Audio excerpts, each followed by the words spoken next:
સુરતના ડિંડોલી વિસ્તારમાં રહેતા ઓનલાઈન વેપારીએ ગળે ફાંસો ખાઈ આપઘાત કરી લીધો હતો. વેપારીએ કયા કારણોસર આપઘાતનું અંતિમ પગલું ભર્યું તે કારણ હજુ આંકબંધ છે.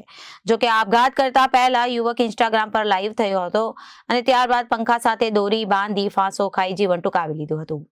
મળતી માહિતી અનુસાર મૂળ મહારાષ્ટ્રીયન ધુલિયાના વતની અને હાલ ડિંડોલી વિસ્તારમાં આવેલ શ્રદ્ધા સોસાયટીમાં 27 વર્ષીય રાહુલ રતન દેવરે પરિવાર સાથે રહેતો હતો.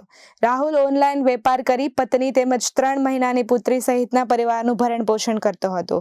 રાહુલ ઘરે છતમાં લગાવેલ પંખા સાથે દોરી બાંધી ફાંસો ખાઈ આપઘાત કરી લીધો હતો. રાહુલના આપઘાત પાછળનું કારણ હાલ અકબંધ રહ્યું છે. રાહુલે કયા કારણોસર આપઘાત કર્યો તે અંગે વધુ આગળની તપાસ ડિંડોલી પોલીસ કરી રહી છે. જોકે રાહુલે આપઘાત કરતા પહેલા ઇન્સ્ટાગ્રામ પર લાઈવ થયો હતો. લાઈવ થયા બાદ પંખા સાથે દોરી બાંધી હતી અને તે આપઘાત કરી રહ્યો હોય તેવો પ્રકારનો વિડીયો બહાર પાડ્યો હતો. ત્યારબાદ ઇન્સ્ટાગ્રામ લાઈવ રાહુલ દ્વારા બંધ કરી દેવામાં આવ્યું હતું. Bureau report Janadesh news.